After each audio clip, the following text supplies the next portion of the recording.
Bismillahirrahmanirrahim. Assalamualaikum warahmatullahi wabarakatuh.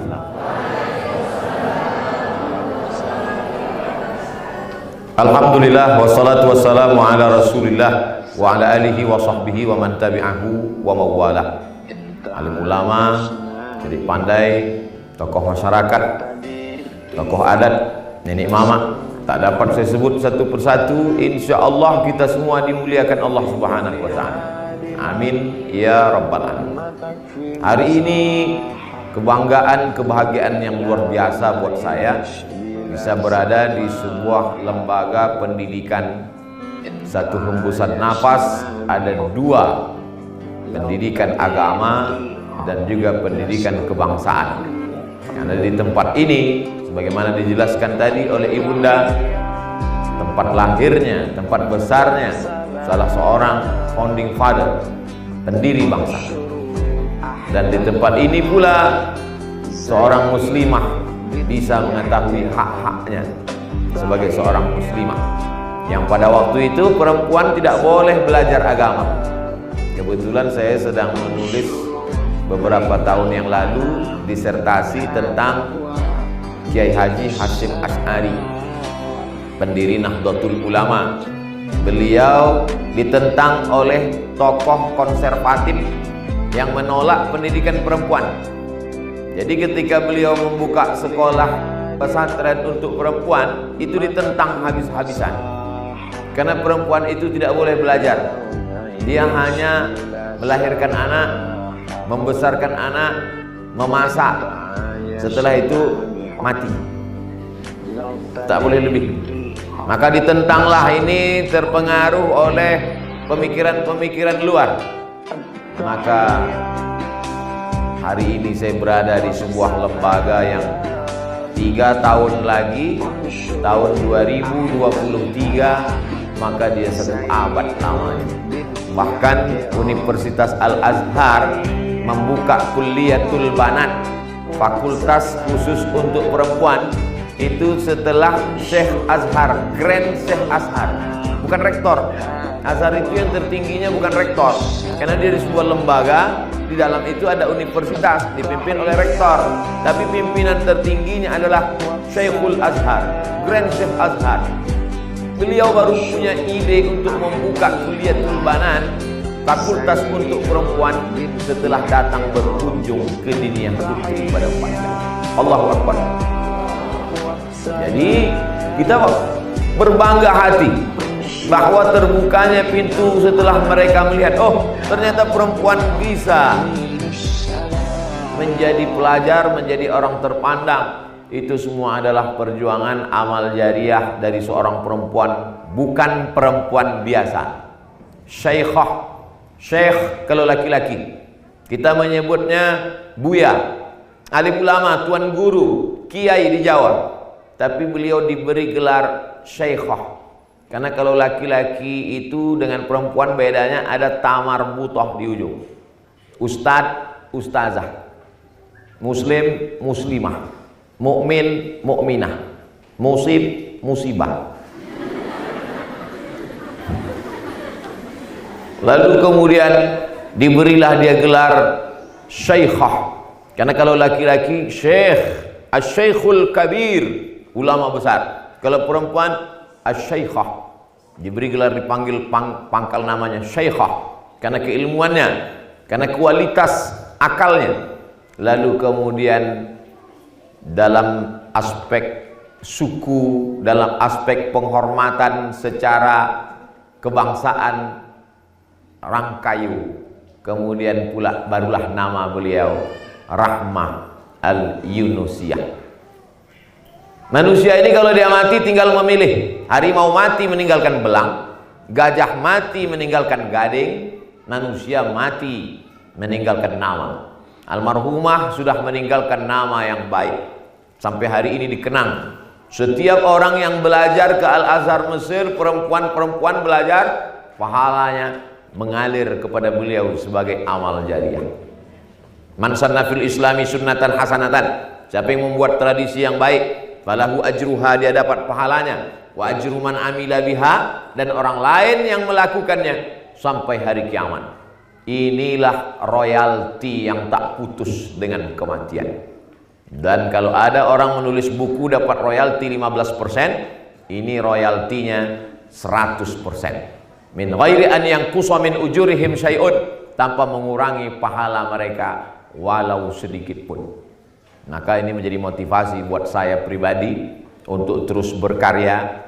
Nampaknya saya diundang untuk memberikan seminar ceramah bersama Al-Mukarram Ustadz Jel Fatullah, karena gambar kami berdua yang ada di sini.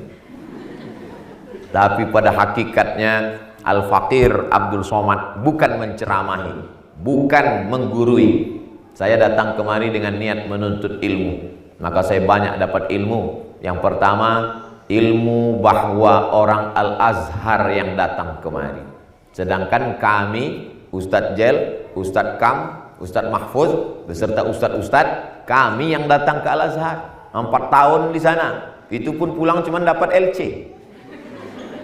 Sementara almarhumah pergi sebentar saja, pulang mendapat gelar Syekhah.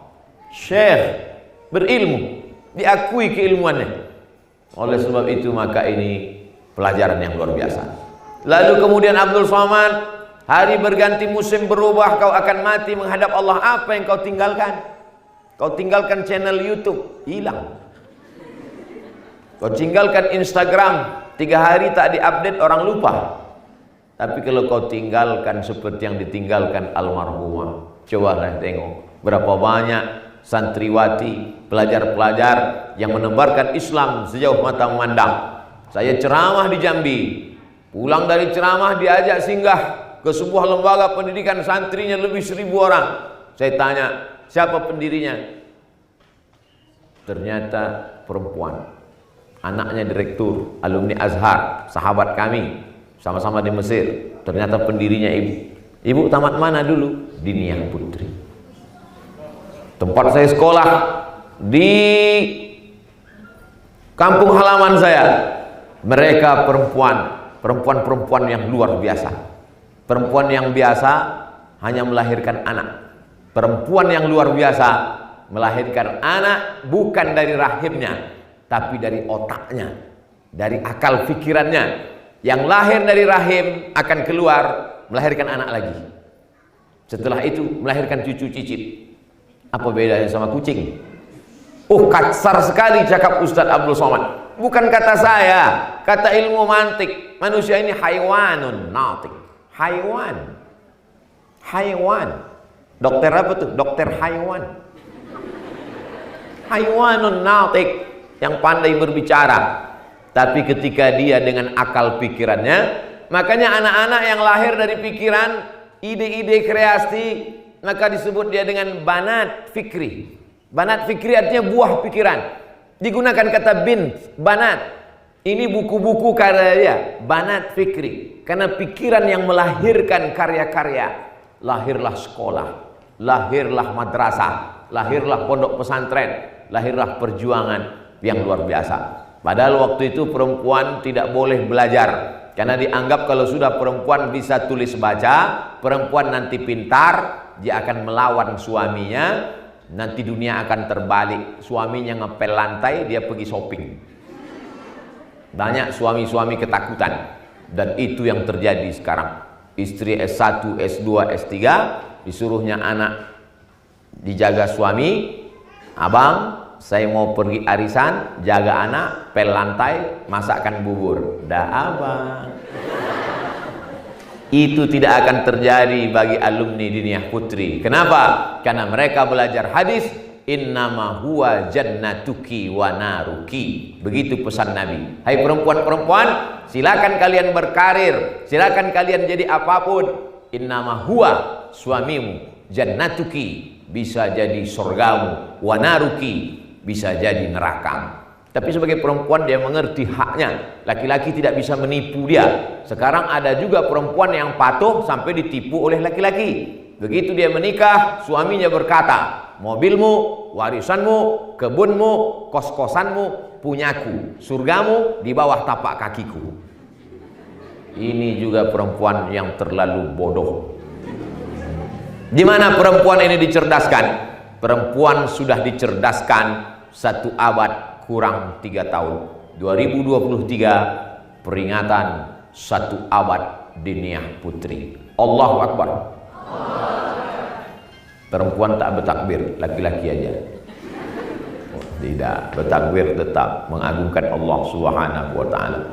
Bapak Ibu yang dimuliakan Allah Subhanahu wa taala. Lama saya ceramah, baru di Diniyah Putri inilah saya grogi.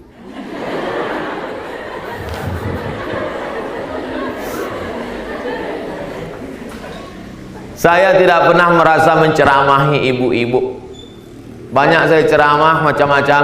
Ada saya ceramah di komunitas bikers subuhan. Anak-anak muda yang pakai motor subuh saja. Zuhur tak ke masjid. Ada saya datang ke jamaah mantan petato. Yang bertatu-tatu tobat. Ada pula pengajian hijabers. Yang sebelumnya tak pakai jilbab, sekarang sudah berjilbab. Kenapa ibu sekarang berjilbab? Sudah keriput. Ada pula pengajian namanya M3. M3 itu mak-mak milenial. Kalau seorang perempuan baik, suaminya jadi baik, anaknya jadi baik, menantunya jadi baik, cucunya jadi baik. Oleh sebab itu semua aliran-aliran sekarang merebut mak-mak. Dari mulai politik, ekonomi, semua merebut pasar segmen mak-mak. Politik, pilkada-pilkada, pasti yang didekati mak-mak. Mulailah pembagian surat Yasin, rebana, jilbab gratis. Tapi mak-mak ini cerdas. Berapa calon, diambilnya semua jilbab. Mak-mak ini luar biasa. Grup-grup WhatsApp yang bisa mempengaruhi opini publik mak-mak. Kalau saya ceramah di 100 laki-laki, yang mendengar ceramah itu 50. Yang 50 lagi naik ke Sidratul Muntaha. Dari yang 50 itu yang bisa mengingat dengan baik 30. Dari yang 30 itu yang berani berbicara di rumah 20. Dari yang 20 itu yang didengar oleh orang di rumah tinggal 10. Maka ceramah 100 jadi 10. Tapi kalau saya ceramah di 100 perempuan, dia akan pulang ke rumah, dia ceritakan ke suaminya, suaminya patuh menjadi 200. Dia sampaikan ke anaknya, anaknya ikut menjadi 300. Dia sampaikan ke cucunya, cucunya ikut menjadi 350, karena sebagian belum punya anak. Betapa ekonomi juga begitu. Ekonomi pasti yang dipengaruhi perempuan. Bagaimana orang menjual panci, rice cooker, perempuan dipengaruhi. Bahkan beberapa laki-laki masuk penjara itu karena perempuan. Laki-laki tak perlu banyak aksesoris, tapi istrinya mengatakan, saya malu pergi undangan, gelangnya kecil sekali. Akhirnya mau tak mau karena gaji sedikit, korupsi. Ini ceramah tidak disetujui oleh Komisi Perlindungan Perempuan karena dianggap menyudutkan perempuan. Itu tidak terjadi pada alumni Diniyah Putri. Kenapa? Karena mereka tahu, mereka sadar kebahagiaan mereka bukan pada emas berlian. Kebahagiaan mereka adalah ketika anak-anak mereka anak yang soleh dan solihah. Di mana mereka dididik untuk berpikir lurus seperti itu di Diniyah Putri. Maka kalau mau anak-anak perempuan kita menjadi selamat dunia akhirat, jangan lupa daftarkan segera sebelum tanggal penutupan berikutnya. Nah, itu videonya tinggal dipotong 1 menit, masukkan ke Instagram. Bisa juga kirim ke saya, nanti saya posting di akun channel YouTube Abdul Somad Official. Jangan lupa subscribe, like, and share. Bapak Ibu yang dimuliakan Allah, mohon maaf ke datuk-datuk alim ulama, Syekh Pandai, nenek mama. Bapak Ibu yang dimuliakan Allah Subhanahu wa taala. Dulu ada mufti mazhab Syafi'i di kota Makkah Al-Mukarramah, namanya Syekh Ahmad Zaini Dahlan. Syekh Ahmad Zaini Dahlan mengeluarkan fatwa bahwa membunuh Belanda itu hukumnya halal darah Belanda itu. dan siapa yang mati membunuh Belanda mati syahid. Maka fatwa itu dibawalah oleh jamaah haji pulang ke Nusantara. Disebut waktu itu belum Indonesia. Indonesia datang belakangan. Disebut dengan Nusa Antara. Nusa artinya pulau. Di atas benua Asia, di bawah benua Australia. Antara Asia dengan Australia ada pulau-pulau, maka disebut dengan Nusa Antara, pulau yang berada di antara dua benua. Nah, itu untuk menjawab anak kita. Dan nanti anak kita nanya, nama kita Nusantara emang? Ya, artinya apa? Memang udah begitu dari dulu. Nusantara. Lalu kemudian belakangan barulah muncul istilah Indonesia. Indo diambil dari kata Hindu. Ada nama sungai, sungai Hindu. Itulah jadi agama, agama Hindu sekaligus nama negeri, Hindia. Makanya orang Belanda menyebut VOC Hindia Belanda. India itu letaknya di atas. Di bawah India ini ada pulau-pulau. Pulau-pulau itu disebut Nesia, Nusa. Pulau-pulau yang berada di bawah India, India, Indonesia, pulau-pulau. Itulah dia disebut pulau-pulau yang berada di balik India. Orang Arab menyebutnya Al-Juzur Al-Hindiyah, pulau-pulau India. VOC menyebutnya Hindia Belanda. Dibuang Belandanya karena sudah pulang, maka disebut dengan Indonesia. Kita tidak membawa Minangkabau. Walaupun pejuang-pejuang kita, para ulama, pejuang dari Minangkabau, tapi kita kesampingkan keegoan kita. Kita tidak membawa Jawa, tidak membawa Melayu, tapi yang dibawa adalah Indonesia. Berbahasa satu, bahasa Indonesia. Berbangsa satu, bangsa Indonesia. Bertanah air satu, tanah air Indonesia. Walaupun makanannya tetap rumah makan Padang. Dimanapun kita pergi. Oleh sebab itu maka Indonesia adalah kesepakatan sekelompok umat berada dari mulai ujung Pulau Sumatera, Aceh sampai Papua dengan kekayaan aneka ragam suku, bangsa, agama dan bahasa. Tapi jangan diskreditkan ini pejuang-pejuang dulu. Sebagiannya sudah diceritakan oleh ibunda tadi, bagaimana rumah itu adalah rumah seorang saudagar muslim Arab. Sekarang kan kalau kita baca di medsos ini ejek mengejek seolah-olah Arab-Arab dijatuhkan. Padahal Nabi Muhammad SAW orang Arab. Gimana kita mau sholat tidak pakai bahasa Arab? Allah nan gadang bana. Mana bisa? Oleh sebab itu maka saya bukan mau menaikkan, mau menjatuhkan Arab, tapi ini fakta dan data. Bagaimana tadi ibunda menyebutkan pencipta lagu kebangsaan Indonesia dengan paskibrakanya, dengan benderanya, dengan rumahnya. Itu semua adalah para habaib, pejuang-pejuang. Fatwa yang menghalalkan darah Belanda datang dari tanah suci Makkah, dibawa oleh jamaah haji. Berteriaklah mereka untuk mengusir Belanda, Jepang penjajah waktu itu. Teriakan mereka adalah Allahu Akbar. Allahu Akbar yang mereka teriakkan itulah yang membuat Belanda pontang-panting. Pulang mereka ke Amsterdam, tinggal terong Belanda. Jepang pun pulang, ketinggalan satu di Bukit Tinggi, lubang Japang. Saudara yang dimuliakan Allah Subhanahu wa taala. Ini sejarah ini halaka mar'un lam ya'rif qadrahu. Celaka orang yang tidak tahu siapa jati dirinya, sejarahnya, bagaimana kehebatan perjuangannya. Oleh sebab itu ulama-ulama kita dulu mengajarkan hubbul watan minal iman. Cinta tanah air ini bagian dari iman. Man mata duna malihi fahuwa syahid. Siapa yang mati membela hartanya, tanah airnya, maka dia akan mati syahid. Tapi orang Belanda mengatakan siapa yang mati meninggalkan hartanya, dia gila. Islam mengatakan siapa yang mati membela harta bendanya, mati syahid. Akhirnya dibuatkanlah rumah sakit gila, dibuat di Pulau Sabang. Sampai sekarang masih ada. Semua orang Aceh yang berjuang melawan Belanda, rela untuk mati karena mau masuk surga, dikatakan oleh Snok Horgroni sebagai orang gila. Maka pejuang-pejuang itu dipenjarakan. Dianggap Islam ini adalah brainwash, brain otak, wash cuci, brainwash cuci otak. Brainwash itu bukan laundry, cuci otak. Dianggap Islam sudah mencuci otak, karena bisa orang meninggalkan hartanya, meninggalkan anaknya, meninggalkan istrinya demi untuk mati syahid. Itulah yang melatar belakangi kemerdekaan kita.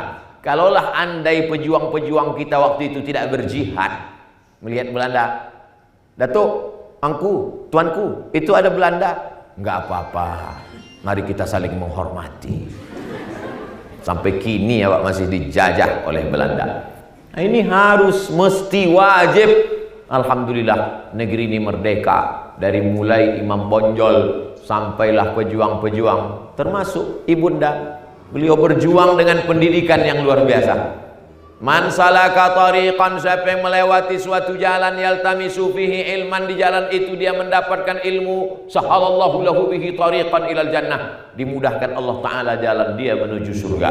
Saya datang kemari tidak membaca kitab, saya datang kemari tidak membaca, belajar dari guru. Alam terkembang menjadi guru, foto-foto dan gambar, tulisan-tulisan yang saya baca tadi, informasi yang dengar menjadi guru. Maka sesungguhnya Abdul Somad adalah bagian orang yang belajar di Niah Putri, walaupun saya tak putri.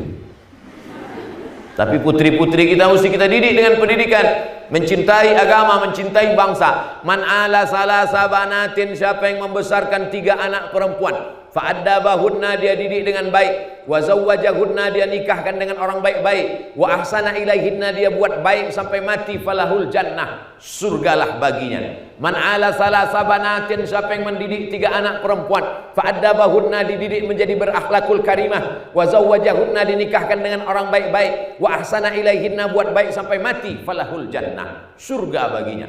Datang sahabat, ya Rasulullah, anakku cuma 2, yang 2 pun masuk surga juga, kata Nabi. Jadi sahabat dulu ada juga yang menawar-menawar tuh ada. Cuma nawarnya cuma 2 saja. Yang 1 tambah 1 lagi. Ini aset kita. An-nisa imadul bilad, bukan hadis Nabi, kata-kata hikmah. Perempuan itu tiang negara. Kalau perempuannya baik, negara ini menjadi baik. Kalau perempuan tak baik, negara ini menjadi hancur. Bangunan kokoh, cantik, indah karena ada tiang yang kokoh. Kalau tiang ini lapuk, sudah lama tumbang, na'udzubillah. Perempuan mesti mendapatkan pendidikan yang baik. Saya yakin almarhumah dulu mendirikan ini 100 tahun, kurang 3 tahun, 1 abad, kurang 3 tahun lagi.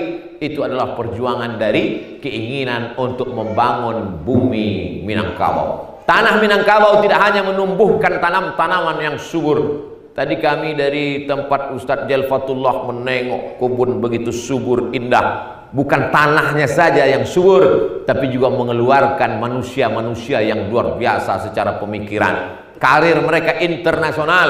Sampai Syekh Ahmad Khatib Al-Minkabawi meninggal 1916, imam besar Masjidil Haram. Dulu kita kalau sampai ke Makkah bangga mendongakkan kepala. Kenapa?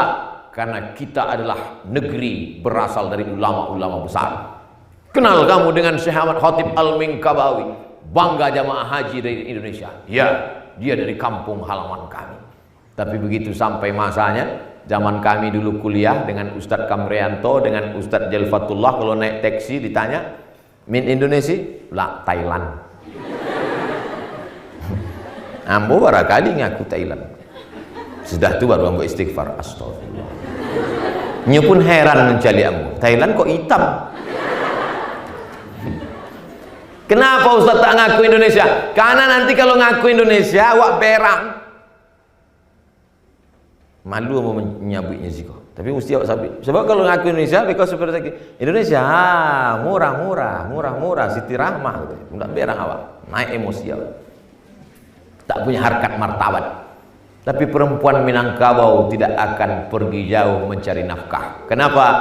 Karena dia punya harato tinggi. Padi tetap bisa ditanam, tanah tetap menghasilkan, gemah ripah loh jenawi, tongkat dan batu jadi tanam. Adat basandi syara, syara basandi kitabullah. Apa maknanya? Bahwa tokoh adat dan tokoh agama berijtihad, berkumpul, ditambah lagi pemerintah 3 tungku sejarangan menjamin ini.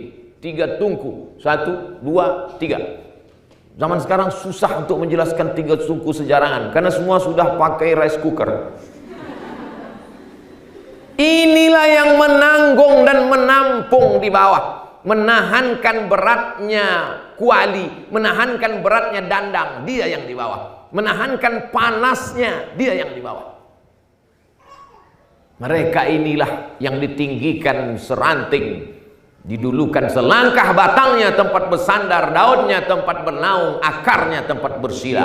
Kalau begitu dia pohon yang besar, daunnya tempat bernaung, akarnya tempat bersila, batangnya tempat bersandar. Dia pohon besar. Ustaz Somad, ya, di tampek kami, kampung kami ndak dapet lagi bersandar. Dek apa? Nya pohon bonsai. Di mana mereka dididik? Mendapatkan pendidikan yang luar biasa. Oleh sebab itu, kalau kita sudah tahu bahwa bumi Minangkabau ini 2 dari dulu dia adalah agama, adat, pendidikan, jangan robah ke orientasi yang lain. Kalau mau merubahnya ke wisata religi. Tapi selama-lamanya orang datang berwisata paling lama 3 hari. Sabtu, Ahad, Senin pagi dia sudah pulang. Tapi kalau pendidikan, dia bisa 6 tahun, 7 tahun. Kalau S1 4 tahun. Maka tidak ada investasi yang paling menjanjikan selain investasi pendidikan. Itulah kecerdasan orang-orang tua dari bumi Minangkabau dulu. Dia tahu, maka investasi pendidikan.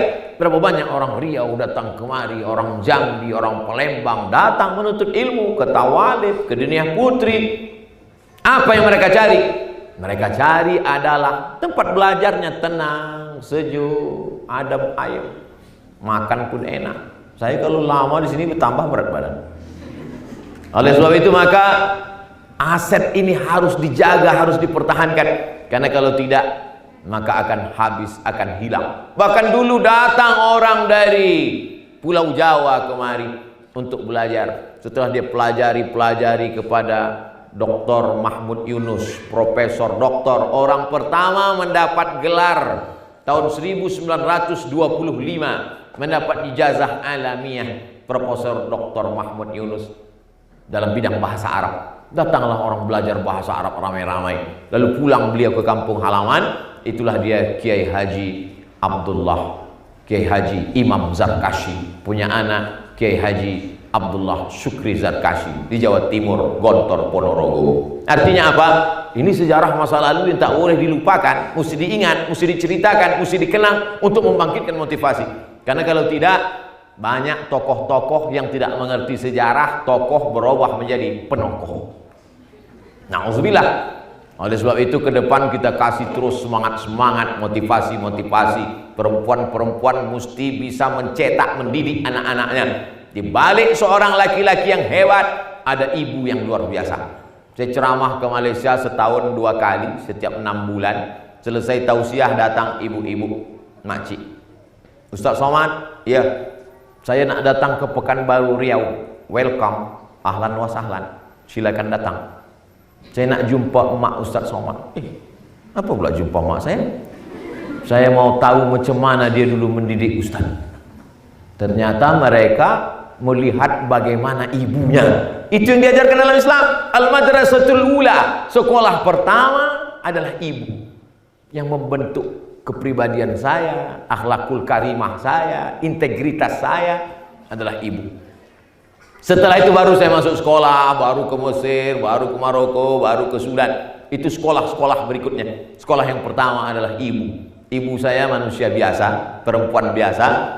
Tapi guru saya mengaji dari mulai alif bata, alif di atas, alif di bawah, ya alif depan, u, a, i, u, itu emak, sampai khatam Quran. Setelah khatam Quran baru diserahkannya ke guru mengaji. Dulu kalau kami pulang bawa mainan, dapat dari mana ini mainan? Dapat di jalan, mak, antarkan balik ke jalan. Karena nanti mainan ini akan besar di akhirat, kau akan pikul dia.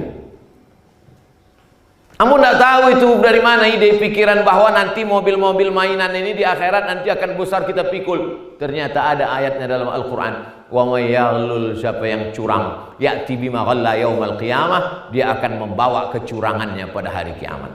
Ibu-ibu, dia tidak pakai ayat, tidak pakai hadis, tapi kata-katanya masuk ke dalam otak anak-anak. Ustadz berceramah, habis 3 paket giga, tak masuk. Oleh sebab itu maka ini ibu-ibu adalah luar biasa. Sekali ibu nasihatkan ke anak-anak ibu sampai mati. Saya ketemu dengan pecandu narkoba, bertato, penjahat, preman. Saya tanya, gimana ceritanya bapak berhenti pakai sabu-sabu ini? Tak ada yang bisa menyembuhkan saya Pak Ustadz. Badan Narkotika Nasional pun tak bisa. Ditangkap polisi saya keluar lagi. Jadi gimana bapak ceritanya berhenti?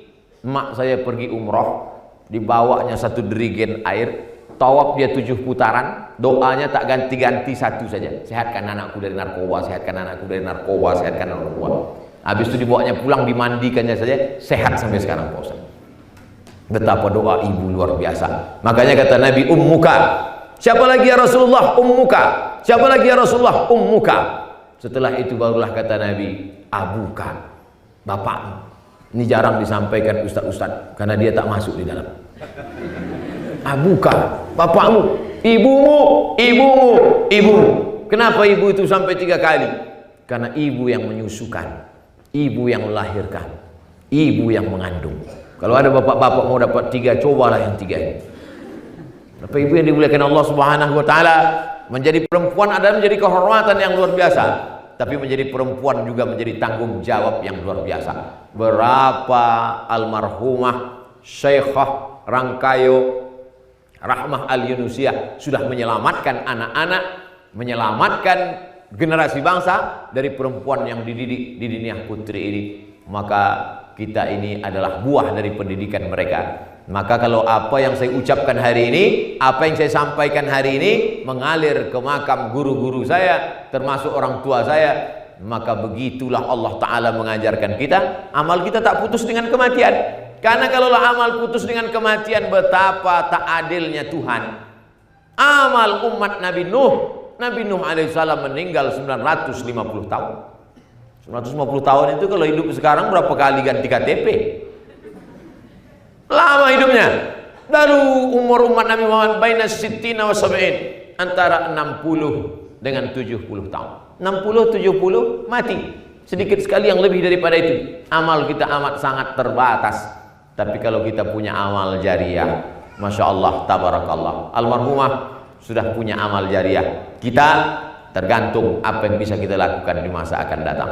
Merdeka bukan hanya sekedar menggerek bendera menyanyikan Indonesia Raya. Merdeka bukan cuma mampu mengusir Belanda dan Jepang komunis. Merdeka adalah ketika anak-anak bisa sekolah tanpa dibebani biaya yang terlalu tinggi. Merdeka adalah ketika perempuan bisa berkarya. Merdeka adalah ketika kita bisa bebaskan umat negeri ini dari kebodohan, kejahilan, ketidakmengertian, kedunguan.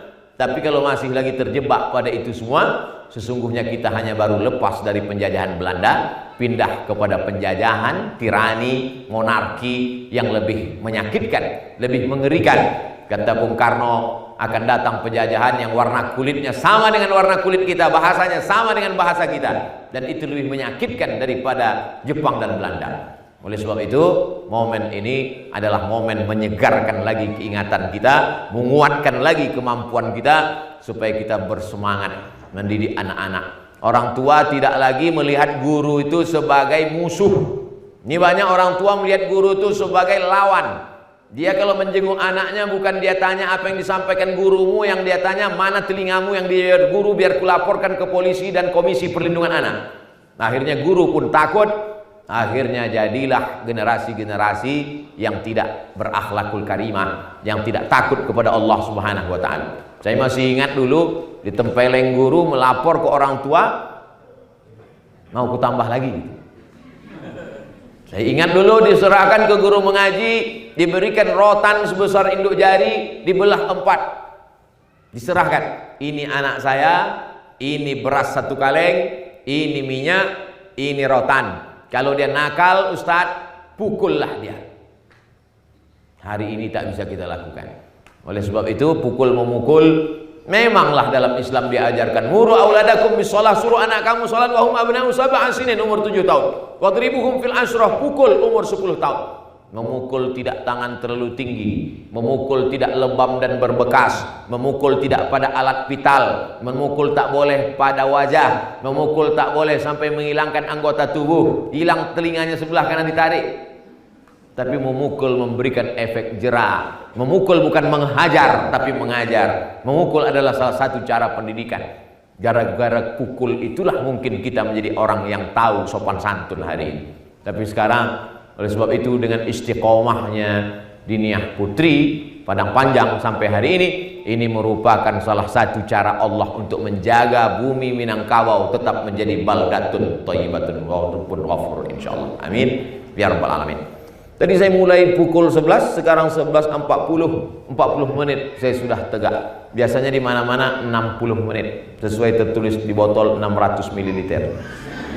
Tapi karena poster kami di sini berdua, ada Ustadz Jalfatullah dan pula kita juga bersama dengan para ustadz alim ulama, sahabat-sahabat saya, kawan-kawan di Mesir, senior-senior. Ini merupakan wadah silaturahim. Terima kasih segala perhatian, mohon maaf atas segala kesilapan dan kehilapan. Banyak tutur kata saya tak tepat menurut adat istiadat petatah petitih nenek mama. Saya mohon maaf, beribu maaf. Terima kasih. Wassalamualaikum warahmatullahi wabarakatuh.